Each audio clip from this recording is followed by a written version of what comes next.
وَمَا أَرْسَلْنَاكَ إِلَّا رَحْمَةً لِلْعَالَمِينَ.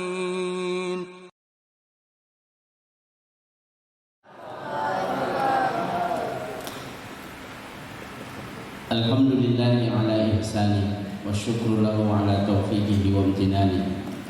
Asyhadu an la ilaha illallah wahdahu la syarika lah ta'ziman li sya'nihi wa asyhadu anna Muhammadan abduhu wa rasuluhu ad-da'i ila ridwanihi. Allahumma shalli ala Muhammad wa ala alihi wa ashabihi wa mawala. Baik, alhamdulillah, tentu senantiasa kita bersyukur kepada Allah Subhanahu wa taala oleh karena sampai malam ini kita diberi nikmat yang banyak, termasuk di dalamnya nikmat kesempatan, kesehatan, sehingga pada malam hari ini kita bersilaturahim dengan salah seorang ustadz kita, guru kita, Ustadz yang sudah ada di depan kita. Beliau ini adalah, kalau kita kenal Ustadz Maskur, beliau ini mentornya Ustadz Maskur yang ketua STIS sekarang ini di Libya waktu itu. Beliau adalah Ustadz Supriyadi Yusuf Boni, SCMM. Beliau ini aktivis ekonomi syariah. Beliau ini aktivis ekonomi syariah. Beberapa tulisan beliau bahkan sudah ada buku yang terbit yang beliau tulis. Kalau mau tahu tentang riba, ada buku beliau, Fikih Riba.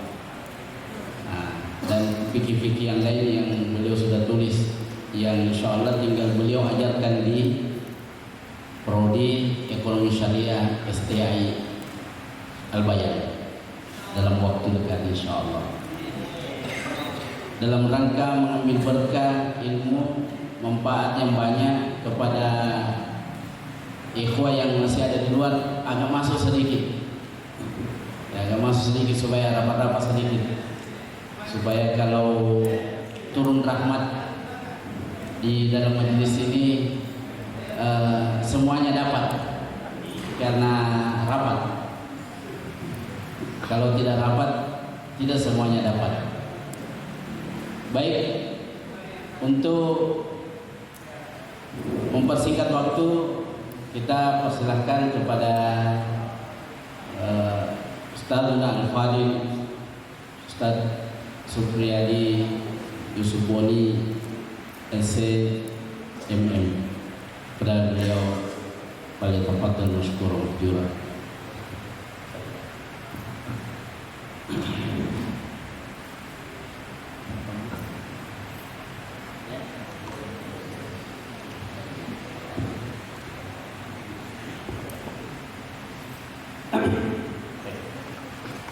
Bismillahirrahmanirrahim. Assalamualaikum warahmatullahi wabarakatuh.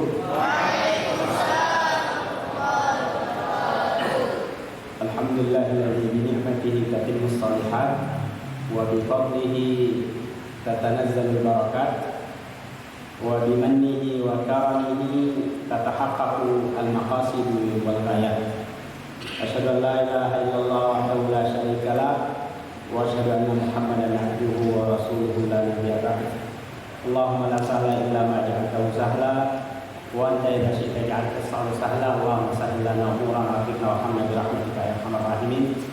Subhanaka la ilma lana illa ma 'allamtana innaka antal alimul hakim. Para asatidzah dan calon asatidzah yang dimuliakan oleh Allah Subhanahu wa taala, saya sejujurnya agak bingung mau bicara apa ya.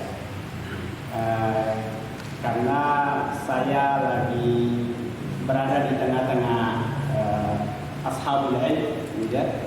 Saya teringat ceramahnya Syekh Ali Al-Qarni ketika beliau di salah satu judul ceramahnya itu Al-Iman wal Haya. Beliau menyebutkan sebuah ungkapan orang Arab yang mengatakan bahwa ana kaba'ir tamri inda ashabis syajar. Jadi saya mungkin seperti itu saat ini. Jadi saya seakan-akan seperti penjual kurma, tetapi yang saya tawarkan itu adalah pekebun kurma. Jadi agak sulit gitu ya. Mau jualan apa gitu, susah laku. Karena sebenarnya calon pembelinya yang pekebun kurma gitu.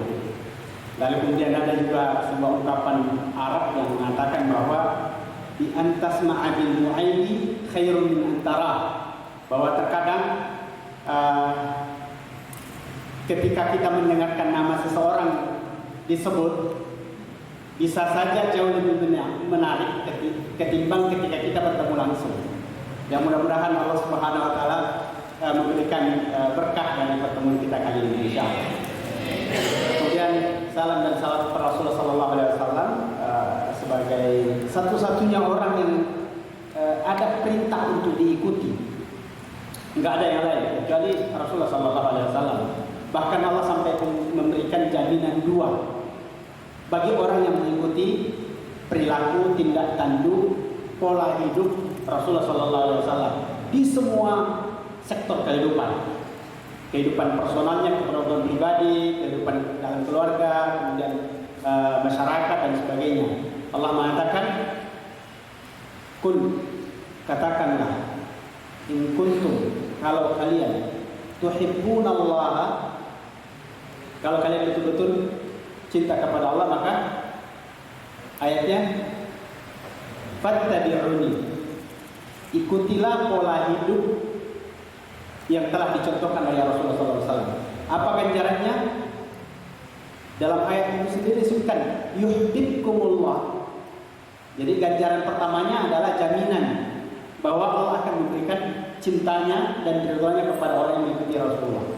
Dan apalagi yang lebih mahal dan lebih tinggi nilainya yang melebihi dari cinta dan ridho Allah Subhanahu wa taala. Ya ayyatuhan nafsul mutmainnah irji'i ila rabbiki radiyatan mardiyah. Ya.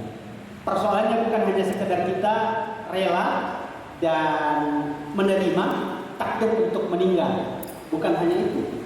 Tapi yang penting adalah bagaimana agar cinta Allah, ridha Allah itu membersamai kita pada saat kita meninggal. Makanya ada tulisan seorang aktivis dakwah internasional yang sekarang tinggal di Inggris kalau nggak salah. Asalnya Mesir, namanya Amr Khalid. Ya walaupun ini sebagian orang memberikan beberapa catatan terhadap pemikirannya, tetapi beliau menulis satu buku yang menurut saya agak bagus, Matilah dengan Senyum. Ya, matilah dengan senyum. Ya, mudah-mudahan kita seperti itu. Baik. Kemudian yang kedua, bagi mereka yang ikuti pola hidup Rasulullah, jaminan yang keduanya adalah yaghfir lakum dzunubakum. Jadi sudah berkah digabungkan antara 2. Di satu sisi dapatkan ridha dan cinta Allah. Di sisi yang lain kesalahan yang pernah kita lakukan itu dihapuskan. Jadi apa lagi yang lebih dari itu? Mudah-mudahan Allah Subhanahu wa taala menjadikan kita menjadi umat Muhammad SAW yang betul-betul diakui sebagai umat Muhammad. Karena banyak orang yang mengaku diri, mengklaim diri umat Muhammad, tetapi di akhirat kelak itu tidak diakui sebagai umat Muhammad. Dalam sebuah riwayat tentang haud, ya tentang telaga Rasulullah SAW yang disebutkan oleh sebagian mufassirin menjadi terjemah dari Inna atainaka al-kautsar. Al-kautsar di situ sebagian ulama tafsir mengatakan nikmat yang banyak, tetapi mufassir yang lain mengatakan itu adalah nama telaga Rasulullah SAW. Ketika semua orang sudah diberikan kesempatan untuk mendekati telaga Rasulullah SAW lalu mau minum, ada sebagian orang yang semua orang berbondong-bondong, lalu kemudian tiba-tiba ada orang yang ditahan. Iya. Kemudian Rasulullah SAW mengatakan, ya Rasulullah itu kan umatku. Enggak. Allah mengatakan itu bukan umatmu, karena engkau tidak tahu apa yang mereka lakukan setelah engkau tidak ada. Seperti itu. Artinya mungkin orang-orang yang tadi ikut berbondong-bondong mau mencicipi, menikmati telaga Rasulullah SAW. Ketika di dunia dia merasa diri sebagai umat Muhammad, makanya dia ikut. Tapi ternyata menurut Allah SWT dia bukan umat Muhammad SAW. Para asatidz dan calon ustaz yang dimuliakan Allah SWT. Mohon maaf saya mengatakan ada di santri sebagai calon ustaz. Ya, karena memang saat ini masih dalam proses tahap belajar. Ada satu hadis, ya, yang menurut saya, ya, semua hadis perlu untuk dikaji lebih dalam, ya kan? Semua hadis, ya, ayat semua. Di antara hadis-hadis itu Rasulullah SAW mengatakan begini, an-nasu kal ma'adin. Jadi manusia itu ibarat logam mulia, ya, kal ma'adin. Itu disebutkan oleh Imam Bukhari dan juga disebutkan dalam Imam Muslim. An-nasu kal ma'adin, kama'adinil dhahabi wal fiddah. Persisnya seperti emas dan perak. Jadi dua. Allah mengumpamakan manusia itu dengan dua jenis logam itu. Ini apa? Emas dan perak. Khiyaruhum fil jahiliyah, khiyaruhum fil islami idza faqahu fid din. Orang yang punya kedudukan yang tinggi di masa jahiliyah berkesempatan untuk juga mengembalikan kedudukan yang sama ketika dia sudah masuk ke dalam Islam. Tapi syaratnya apa? Idza faqahu fid din. Syaratnya dia harus paham betul bagaimana aturan-aturan dan syariat Islam itu. Al-arwah junudun mujannadah. Hati-hati itu selalu ketemu dengan yang satu frekuensi. Iya. Al-arwah junudun mujannadah. Fama ta'arafa minhu talaf wa ma tanakara anhu ikhtalaf. Kalau banyak persamaannya, maka biasanya akan tenang, rukun dan damai. Tapi kalau banyak perbedaannya, maka seringkali dia juga sulit akan disatukan. Ada beberapa poin mungkin yang perlu menjadi catatan kita dari hadis ini. Yang pertama bahwa ternyata memang manusia itu adalah mukarram, adalah makhluk Allah yang sangat dimuliakan. Walaqad karramna bani Adam, dan kami telah memuliakan anak cucu Adam. Lalu kemudian fasajadal malaikatu kulluhum, yaitu ketika Allah Subhanahu wa taala memerintahkan malaikat untuk sujud kepada manusia Adam. Kemudian Allah Subhanahu wa taala menciptakan bumi dan seisinya. Itu tujuan utamanya adalah menjadi fasilitas bagi manusia dalam menunjang kehidupannya. Jadi hewan, tumbuh-tumbuhan itu tidak ada tujuan lain dari penciptaannya kecuali hanyalah untuk menjadi media dan pemenuh kebutuhan hidup manusia. Dan ayat-ayat yang lain yang menyebutkan bahwa manusia itu adalah makhluk yang sangat dimuliakan oleh Allah Subhanahu wa taala. Nah, dalam hal ini Rasulullah SAW pun juga memberikan perumpamaan yang luar biasa. Jadi emas dan perak. Jadi hanya ada dua. Kalau kita tidak masuk dalam kategori emas, maka kita masuk dalam kategori perak. Itu berdasarkan Rasul. Nah, dua-duanya ini kan bernilai. Artinya apa? Kita dilarang untuk menganggap enteng status kita sebagai hamba dan sebagai manusia. Bukankah Allah Subhanahu wa taala sudah memuliakan kita? Dan kalau ada orang yang menganggap remeh keberadaannya, okay? Maka seakan-akan dia telah mengingkari sunnatullah yang sudah ditentukan oleh Allah Subhanahu wa taala. Lalu Rasulullah SAW mengatakan khiyarun fil jahiliyah, khiyarun fil Islam, idza faqahu fid din. Yang perlu mungkin kita sama-sama perhatikan adalah kata-kata idza faqahu fid din. Kalau dia paham, hadis ini menggunakan kata fikih. Artinya kata fikih itu sebenarnya tidak cukup kalau hanya dimaknai dengan istilah fikih yang ada saat ini. Karena mau tidak mau saat ini kita sering diperhadapkan pada istilah-istilah yang sudah mengalami degradasi makna. Dan itu yang membuat kita seringkali salah dalam keliru dalam mengambil sikap. Istilah fikih misalnya, kalau ada orang kalau dikatakan ini faqih, mungkin kalau saat ini dikatakan ahli fikih, mungkin hanya sebatas pada mereka yang tahu tentang hukum sholat, rukun-rukun sholat, atau kemudian hukum-hukum fikih yang lain, yang persoalan-persoalan muamalah. Tetapi al-fiqhu sebenarnya adalah jauh lebih luas. Al-fiqhu fid din itu jauh lebih luas. Karena dia menyangkut tentang pemahaman tentang akidah, pemahaman tentang ibadah, pemahaman tentang muamalah, akhlak dan sebagainya. Dan salah satu contoh yang membuktikan bagaimana pemahaman al-fiqh yang semestinya dipahami lebih luas adalah Hatim bin Asam. Hatim bin Asam ketika ditanya, "Wahai Hatim, kalau engkau melaksanakan sholat seperti apa sih?" Baru kemudian beliau menggabungkan antara al-fiqhul zahir dengan al-fiqhul batin. Jadi amalan-amalan yang tampak kelihatan itu dia gabungkan dengan amalan-amalan hati. Lalu kemudian beliau mengatakan begini, "Saya memulai dengan berwudu dengan tenang, lalu kemudian berjalan menuju masjid di waqaf yang tenang, gitu ya. Lalu kemudian ketika saya bertakbir dengan penuh pengagungan kepada Allah Subhanahu wa taala, saya membaca ayat dengan tartil sebagaimana yang diperintahkan, lalu kemudian saya ruku dengan penuh ketundukan, saya sujud dengan penuh penghambaan kepada Allah." Itu gambaran zahirnya dia sebutkan. Dan ini masuk dalam amalan-amalan gerakan-gerakan sholat, itu digambarkan. Lalu kemudian dia gabungkan lagi dengan amalan batinnya.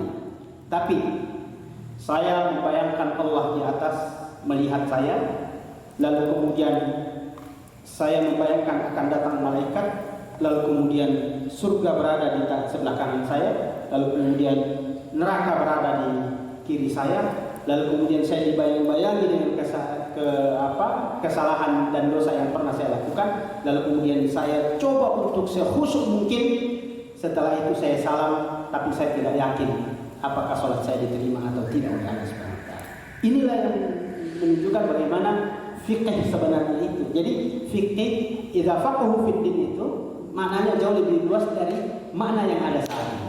Di antara istilah juga yang memiliki yang sudah mengalami degradasi makna adalah kata muamalah. Ya di saat ini kalau dikatakan muamalah, kalau dulu istilah muamalah menurut para ulama adalah semua persoalan agama yang tidak ada kaitannya secara langsung dengan persoalan akidah dan ibadah, itu masuk dalam kata muamalah.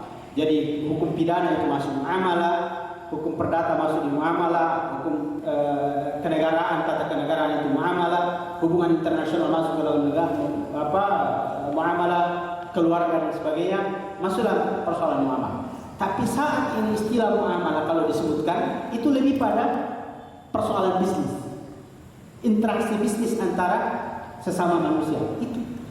Ya, padahal cakupan muamalah itu jauh lebih luas. Nah, jaminan khiyaruhum fil jahiliyah khiyaruhum fil Islam, orang yang akan mendapatkan posisi mulia di sisi Allah baik di masa jahiliyah ataupun setelah masuk Islam dengan syarat al-fiqhu fid din itu harus dimaknai secara luas. Jadi akidah kita benar, ibadah kita juga sesuai, muamalah kita juga dijamin. Iya, ini jamin. Siapa yang bisa melakukan itu, maka insya Allah posisinya akan dimuliakan oleh Allah Subhanahu wa taala. Kalau hadis itu menyebutkan orang yang dulunya kafir, dan itu banyak kita lihat faktanya. Lihat Umar bin Khattab radhiyallahu anhu, siapa beliau? Dulu di masa jahiliyah memang sudah ditokohkan. Pas masuk Islam semakin menjadi tokoh.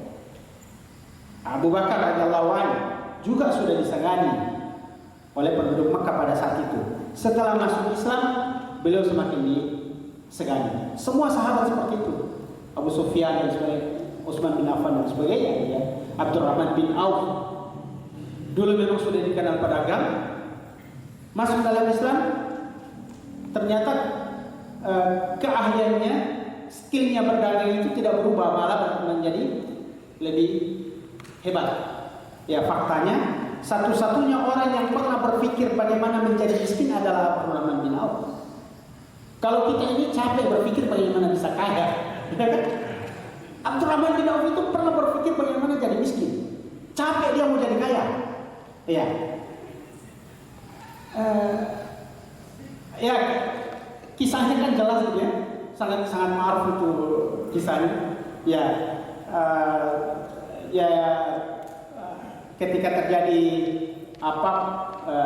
wabah, hama ya, atau penyakit, ya, kurma-kurma itu jadi tidak bagus dikonsumsi, tidak bisa didagangkan, jadi busuk. Betul-betul Abdurrahman bin Auf pada saat itu sangat bersyukur. Ya Allah, alhamdulillah, ini kesempatan saya untuk bisa jadi miskin, ya kan?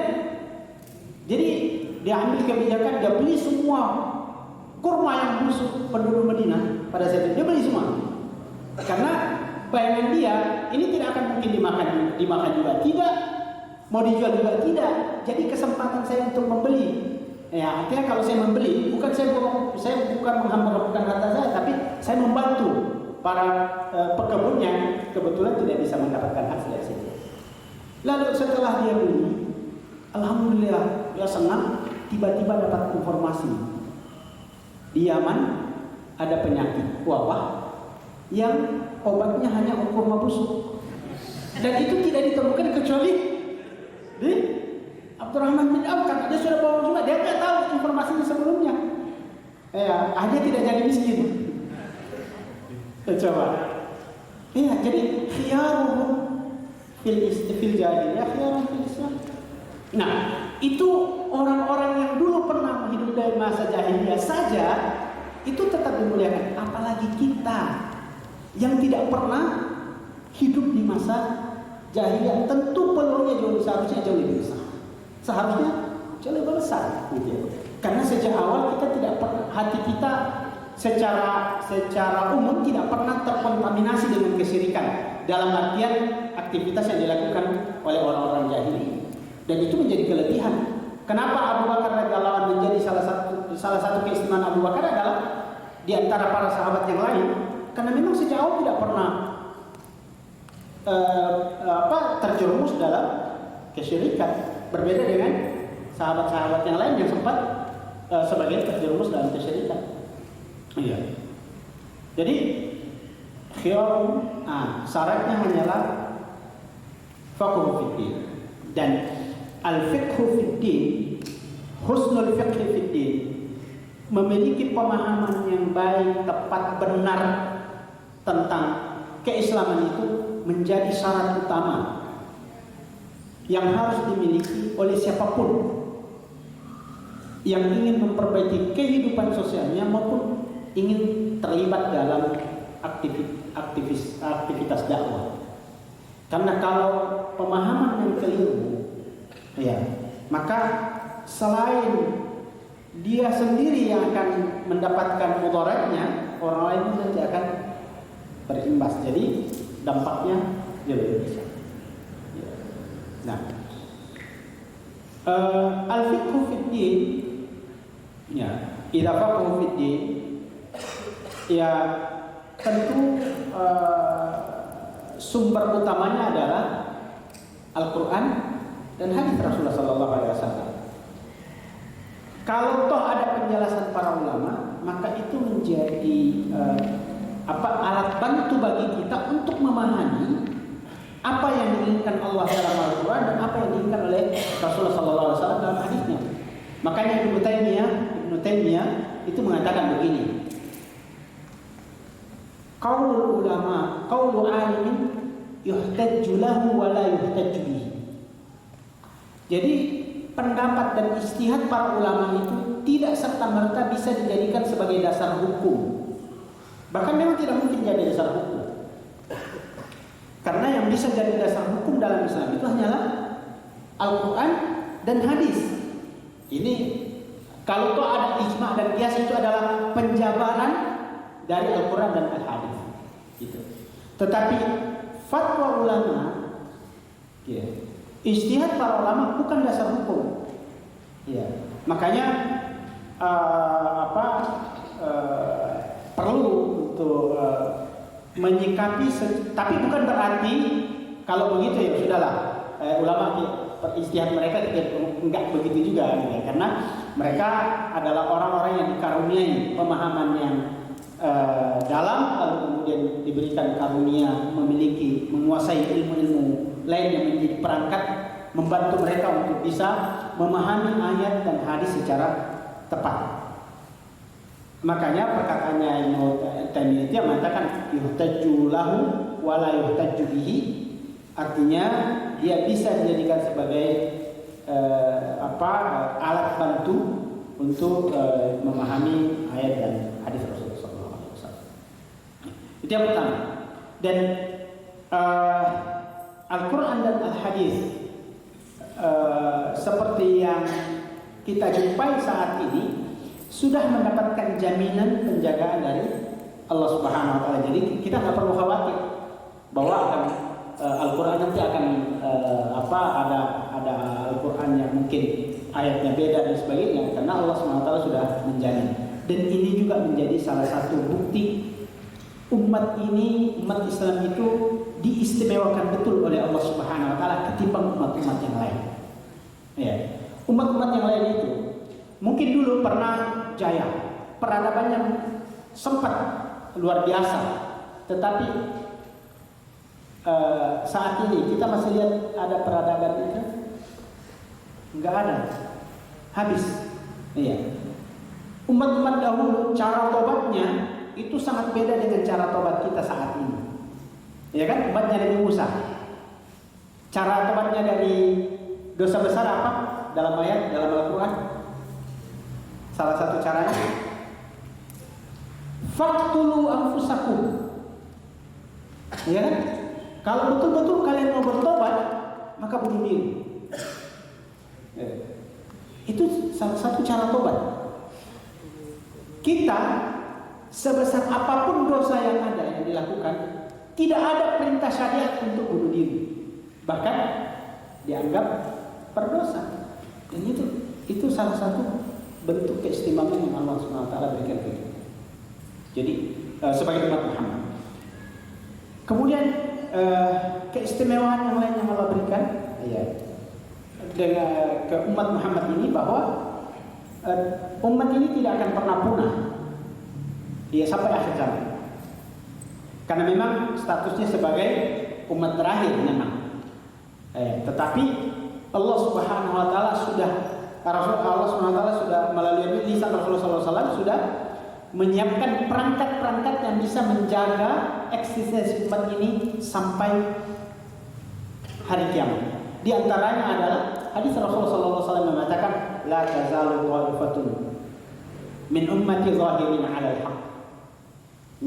Bahwa jangan khawatir, di setiap masa itu selalu saja akan ada kelompok dari kaum muslimin yang komitmen dan istiqomah menjalankan syariat ini, bahkan mendakwakan ini. Sebagaimanapun bobroknya masa itu, akan tetap ada sekelompok umat Islam ini. La tazalu ta'ifatun min ummati. Kemudian yang lain, bahwa ada harakatut tajdid. Dalam hadis yang lain Rasulullah SAW mengatakan Allah akan mengutus di setiap 100 tahun orang yang akan memperbarui ad-din, yujaddidulaha dinah. Ya kan? Bahwa Allah akan mengutus orang-orang yang memang fokus utamanya bagaimana agar din ini tetap bisa dijalankan.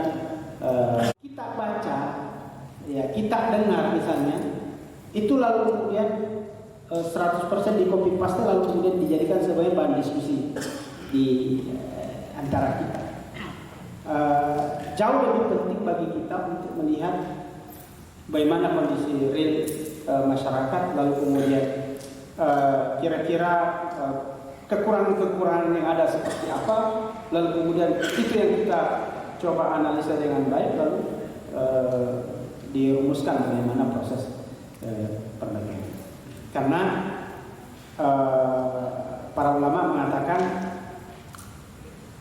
ketika seseorang terlibat dalam aktivitas dakwah misalnya, maka setidak-tidaknya dia harus punya pemahaman yang tepat, dia juga pemahaman Islam yang tepat, lalu kemudian juga bisa memahami realitas umat dengan baik, lalu kemudian bagaimana memadukan, mensinergikan antara pemahaman keislaman dengan realitas umat secara tepat.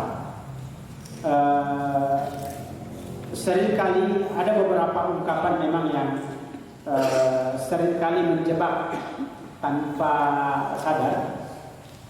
Misalnya yang biasa kita dengar, "Lau kana khairan la sabaquna ilaihi." Andaikan sesuatu itu baik, maka niscaya orang-orang terdahulu itu sudah jauh lebih dahulu melakukan itu. Ungkapan-ungkapan seperti ini bisa kita jadikan sebagai panduan, tetapi tidak bisa dijadikan sebagai dasar hukum dalam menyikapi segala hal. Karena kalau kata ini kita ungkapan seperti ini kita kita terapkan secara mutlak gitu ya, maka akan berbahaya dampaknya. Ya, karena satu saja bisa saja ujungnya nanti kita menuduh Rasulullah SAW sebagai orang yang keliru dalam membawa risalah Islami. Ya, saya kasih contoh ini.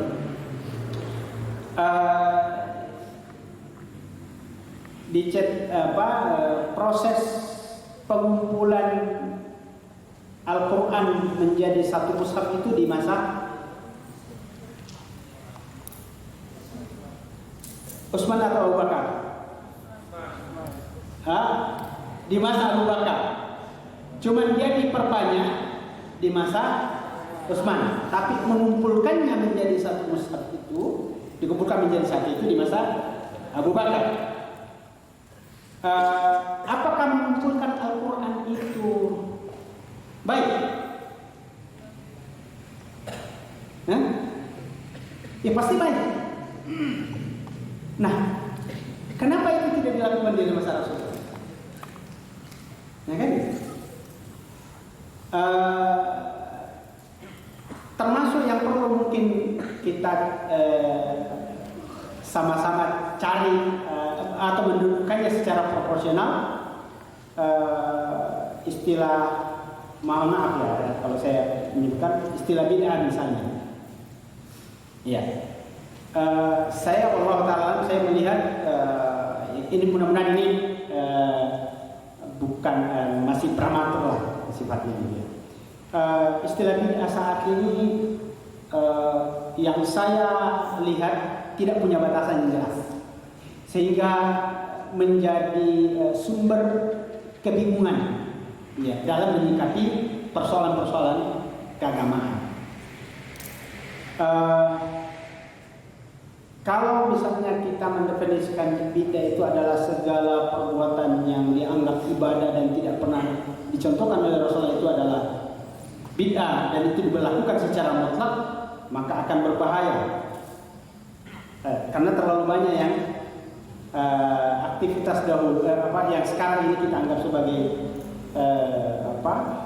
ibadah yang tidak pernah dicontohkan oleh Rasulullah SAW. Saya kasih contoh, mohon maaf ya, saya kasih contoh cara tarawih, ibadah atau bukan? Saya nggak pernah dapatkan penceramah mengatakan bahwa ceramah tarawih bukan ibadah. Hampir semua mengatakan bahwa ceramah tarawih adalah ibadah. Pernah dilakukan oleh Rasulullah? Jangankan Rasulullah. Iya. Saya tahu saya di Timur Tengah tidak ada ceramah tarawih ada ya. Iya. Enggak usah yang mungkin yang terlalu masih debatable. Sholat Idul Adha dan Idul Fitri.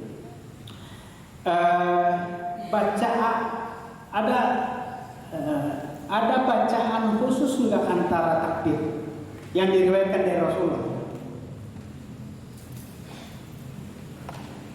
Artinya takbir pertama lalu kemudian dibaca. Ada nggak bacaan itu khusus yang disebutkan dari Rasulullah? Saya nggak tahu, tapi saya belum temukan. Ya, mungkin ada, tapi saya belum baca. Tapi para ulama mengatakan boleh diisi kesempatan itu dengan menyebutkan beberapa zikir. Contohnya subhanallah, walhamdulillah, Allahu akbar dan sebagainya itu kan. Pertanyaannya adalah, bukankah Rasulullah SAW mengatakan bahwa sallu kama ra'aitumuni usalli? Salatlah kalian sebagaimana saya melaksanakan salat.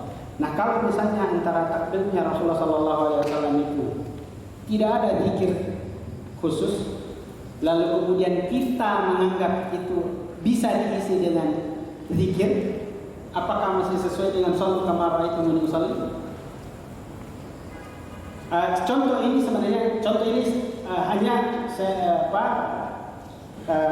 mudah-mudahan jadi pengantar bagi kita untuk berhati-hati dalam menghukumi sebuah aktivitas sebagai bid'ah karena konsekuensi hukumnya berbeda.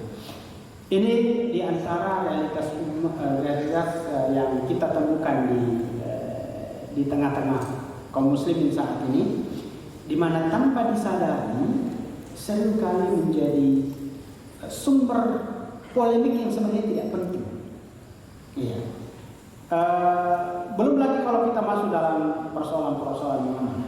Tapi intinya bahwa tugas kita sebagai kaum muslimin dan sebagai pejuang insya Allah adalah bagaimana kita menjamin, kita upayakan bahwa pemahaman kita terhadap din ini betul-betul punya dasar landasan yang kuat, baik dari Al-Quran maupun dari hadis Rasulullah SAW. Lalu kemudian kita juga betul-betul paham bagaimana realitas umat yang ada saat ini.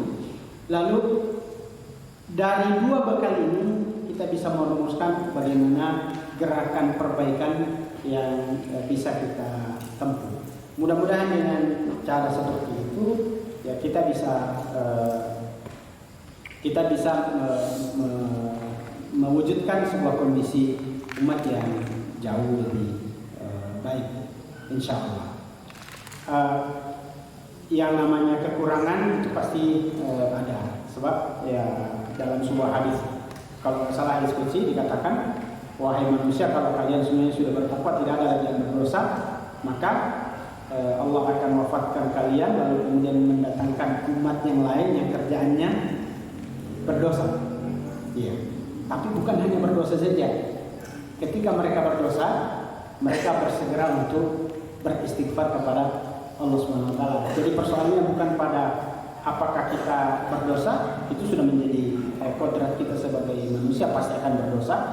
Tetapi yang penting adalah ketika kita sudah berdosa, maka kita segera bertobat dan tidak merasa nyaman dengan dosa. Syekh Utsaimin itu mengatakan begini, bukanlah persoalan jika seseorang itu melakukan dosa. Bukan berarti belum membiarkan kita melakukan dosa, tetapi bukan persoalan kalau kita melakukan dosa. Tetapi yang menjadi persoalan itu adalah ketika orang sudah mulai nyaman melakukan dosa dan membiarkan dirinya terus terjerumus dalam dosa. Itu yang bermasalah. Tapi kalau namanya orang berdosa itu tidak ada masalah. Nabi Sallallahu Alaihi Wasallam sendiri mengatakan semua manusia khata, tapi ada orang-orang berdosa yang terbaik, yaitu wa khairul khata'ina at-tawwabun, dan orang yang berbuat salah yang segera bertobat itulah orang-orang yang terbaik. Mudah-mudahan kita selalu dibimbing oleh Allah Subhanahu Wa Taala untuk bisa memahami ini lebih baik, lebih tepat, lebih bisa dipertanggungjawabkan, dan mudah-mudahan kita menjadi dikumpulkan oleh Allah Subhanahu Wa Taala di surga sebagaimana Allah telah mengumpulkan kita di tempat ini. Karena wa ma kunna linahtadiya laula an hadana Allah. Kalau bukan karena Allah, kita tidak bisa apa-apa. Dan kalau bukan karena Allah, maka kita tidak akan pernah punya apa-apa. Kalau bukan karena Allah, kita bukan siapa-siapa. Dan kalau bukan karena Allah, kita tidak akan pernah menjadi siapa-siapa. Subhanallah wa bihamdihi, alhamdulillahirabbil alamin. Assalamualaikum.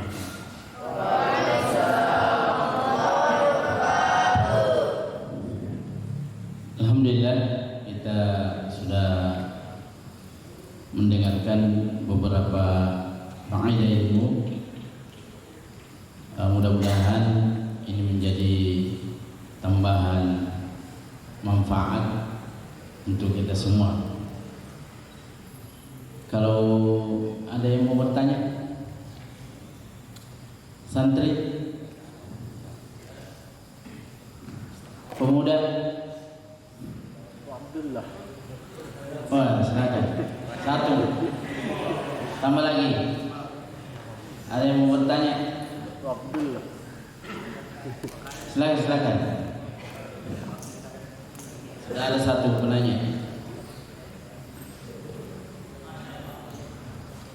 Ya. Takbir dulu.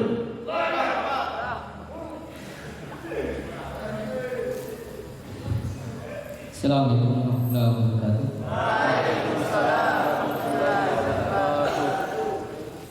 Ya, yang ingin saya tanyakan adalah akhir-akhir ini kita sering mendengar tentang, mungkin ya para santri tidak ada yang tahu, tentang sekulerisme. Bagaimana tanggapan Ustaz tentang hal ini? Karena ketika kita berada di luar masjid, itu tidak bisa lagi membahas, ya bisa lah membahas masalah ekonomi, tapi di dalam masjid kita tidak bisa bertransaksi, bahkan membahas dan mempromosikan yang namanya sebuah bisnis itu sendiri.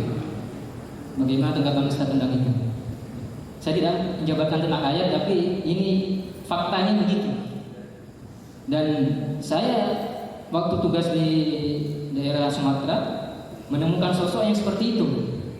Maksudnya dia itu benar-benar melaksanakan apa yang namanya sunnah Nabi Muhammad SAW. Ketika di dalam masjid dia itu tidak bertransaksi, tapi dia itu, padahal saya membayar di dalam masjid ini, membayar ada tagihannya dia, tapi dia melayani di luar masjid. Bagaimana tanggapan Ustaz? Terima kasih. Baik, antara sekularisme dan melakukan bisnis dalam masjid. Yang lain, ada Pak Buhari.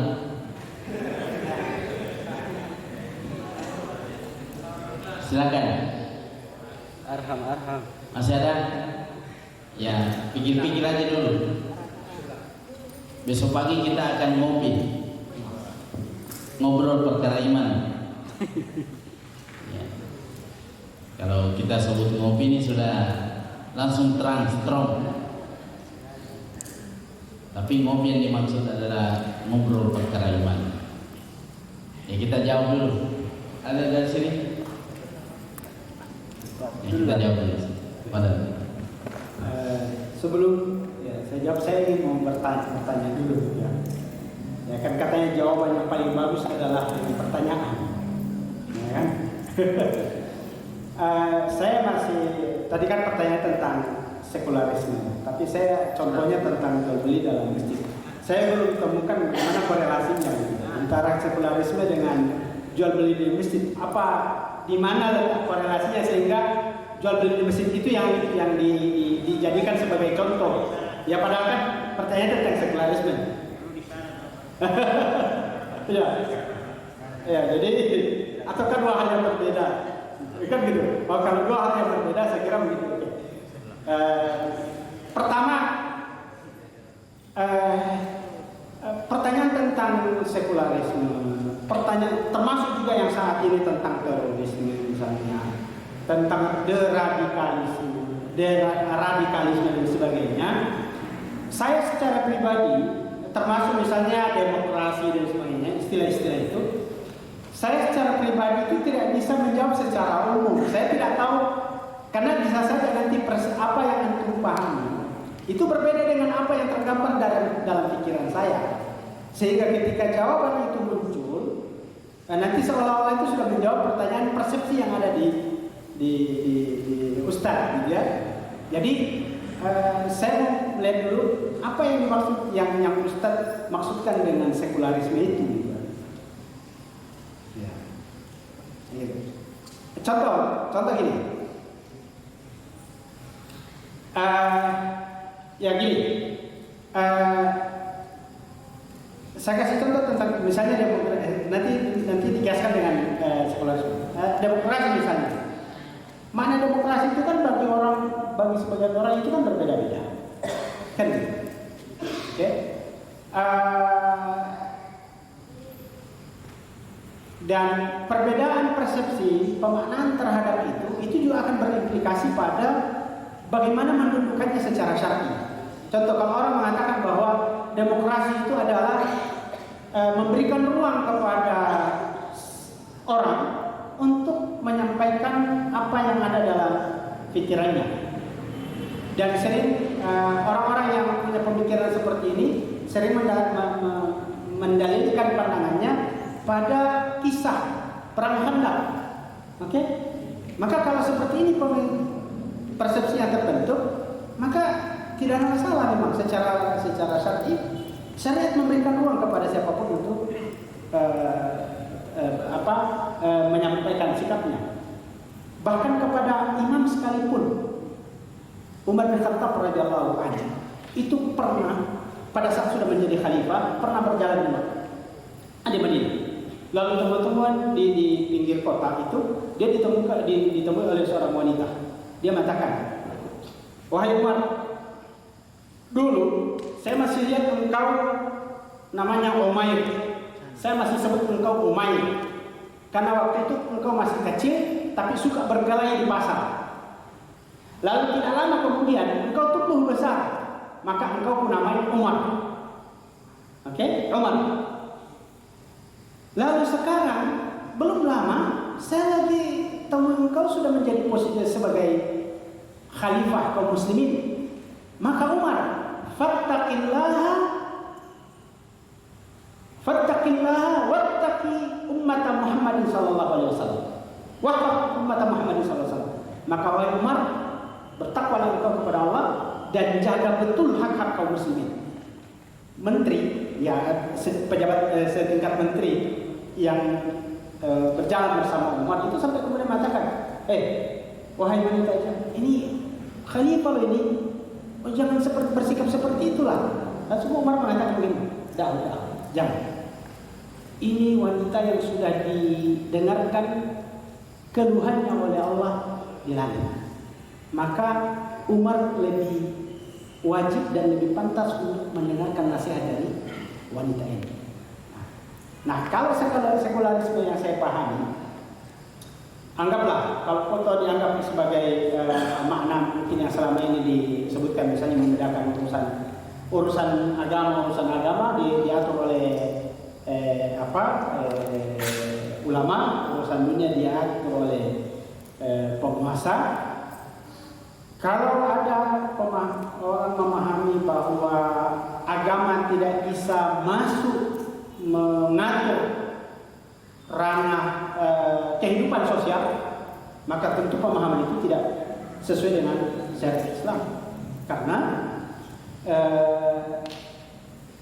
Al-Quran itu dan hadis Rasulullah SAW itu muatannya banyak tentang kehidupan sosial, bahkan tentang kenegaraan, ya, pidana itu juga disebutkan.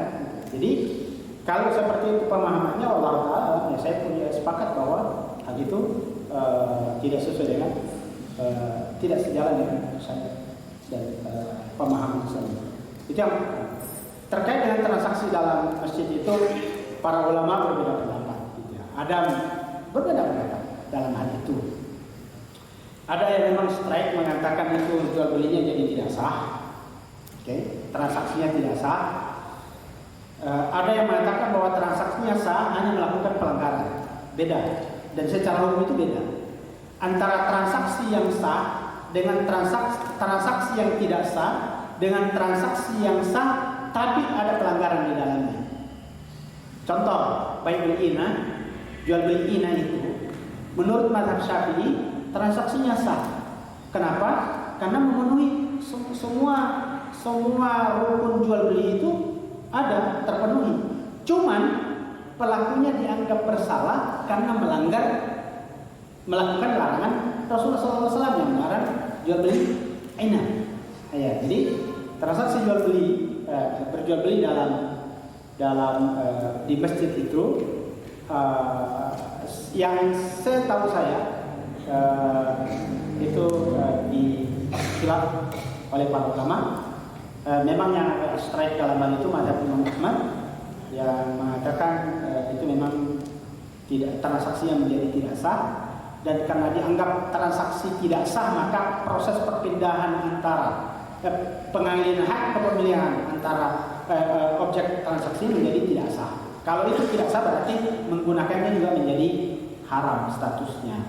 Tapi kalau yang lain, sebagian yang lain mengatakan transaksinya sah saja, cuman mereka berdosa karena melakukan transaksi, ya, dalam masjid.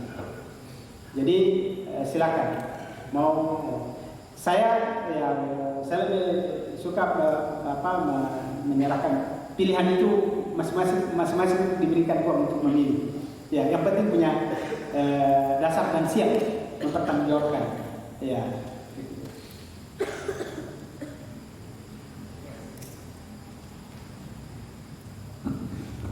Baik Ustaz, syukran. Ini ada pertanyaan dari netizen. Abdullah. 08521 sekian. Tadi ada disinggung tentang bid'ah Ustaz. Apakah ada pembagian bid'ah seperti bid'ah hasanah dan bid'ah munkar? Syukran. Assalamualaikum warahmatullahi wabarakatuh. Kalau ada netizen yang mau bertanya, silahkan. Baik, adakah bid'ah hasanah dan kemudian bid'ah sayyi'ah? Begini, ada riwayat ungkapan Umar tentang bid'ah hasanah itu. Bid'ah hasanah. Ada ungkapan riwayat itu. Nah, pertanyaannya adalah apakah riwayat itu sahih atau tidak? Kan itu. Nah, kalau itu dianggap sahih dan hampir semua yang bahkan kaum muslimin yang mengatakan bahwa tidak ada bid'ah hasanah pun juga mengamini riwayat ini. Tapi mereka mengatakan bahwa bid'ah di situ adalah bid'ah lughawiyah. Pertanyaannya adalah apa parameternya sehingga dia dianggap sebagai bid'ah lughawiyah? Bagaimana saya membatasi kapan saya menggunakan bid'ah ini sebagai bid'ah, kapan bid'ah ini menjadi bid'ah hasanah dan bid'ah lughawiyah, dan kapan saya menggunakannya sebagai bid'ah syar'iyah? Saya perlu itu parameternya. Karena kalau kita tidak punya parameter yang jelas, maka itu akan bias. Ya. Kalau dianggap bahwa perkataannya nikmat bid'ah ini, kalau ungkapan itu dianggap sebagai hanya bermakna bid'ah, bermakna bahasa, bernama bahasa, pertanyaannya adalah apa alasannya? Kenapa dia dialihkan menjadi bid'ah bahasa saja, secara bahasa saja? Karena setahu saya dalam kaidah yang disebutkan oleh para ulama, satu istilah kalau dia sudah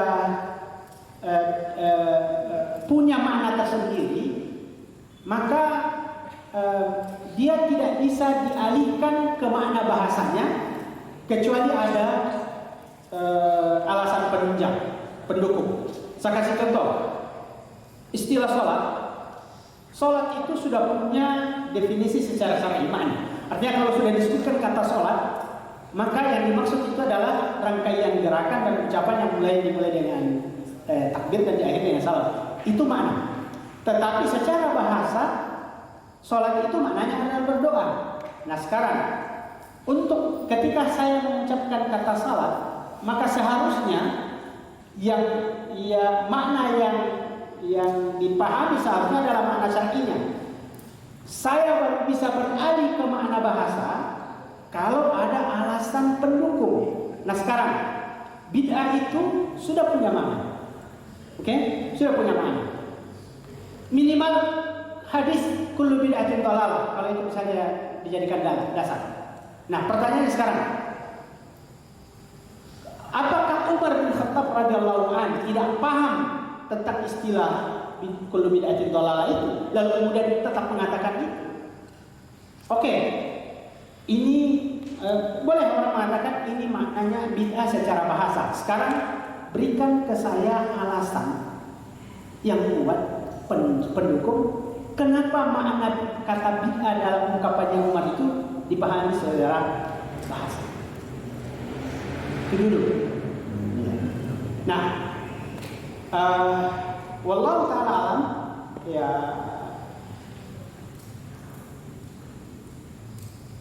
saya sampai saat ini saya memahami bahwa bid'ah itu kullu bid'atin dhalalah. Tapi yang paling penting adalah batasannya di mana. Itu dulu yang perlu dibatasi.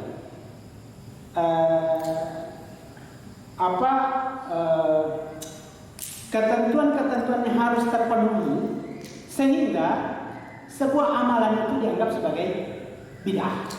Karena bid'ah itu sudah punya makna secara syar'i. Nah, jadi persoalannya bukan pada apakah ada bid'ah hasanah atau bid'ah sayyi'ah. Persoalannya adalah apa batasan bid'ah itu sehingga tidak bias. Iya, sehingga penggunaan kata ini tidak kemana-mana. Tidak seperti sebagian orang yang sempat saya pernah baca buku sampai kemudian wanita ngidam. Ya, wanita ngidam itu pun dianggap bid'ah. Ya ini karena tidak ada batasan yang jelas. Iya. Sama seperti tadi. Kalau ada orang mengatakan bahwasanya bid'ah dipahami secara mutlak, boleh dong berarti saya mengatakan bahwa orang yang menyebutkan zikir-zikir tertentu antara takbir pertama dengan takbir kedua, ketiga dan sebagainya itu sudah melakukan bid'ah.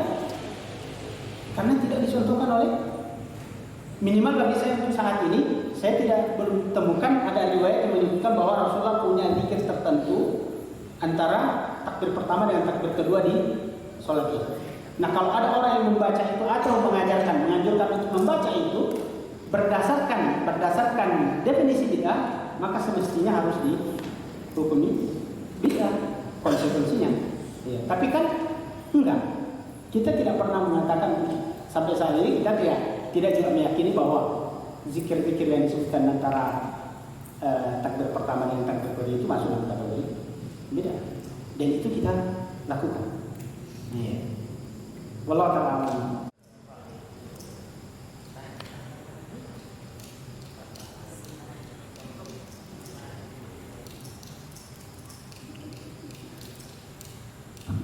Baik, karena tidak ada lagi peserta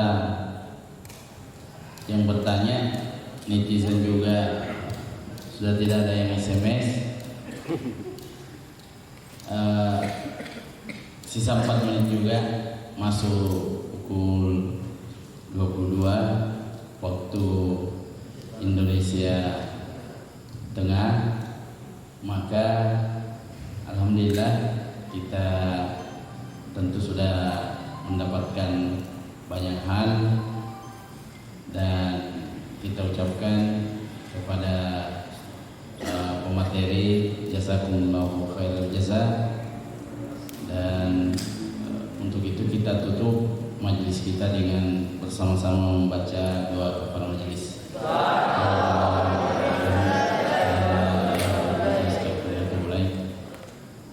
Sebelum kita bubar, insyaallah kita salat lain pukul 3, dan insyaallah yang akan menjadi imam salat lain imam utama Masjid Umar Al-Faruq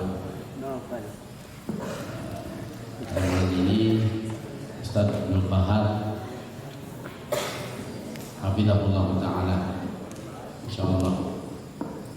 Demikian, terima kasih atas perhatian dan kehadirannya. Assalamualaikum warahmatullahi wabarakatuh.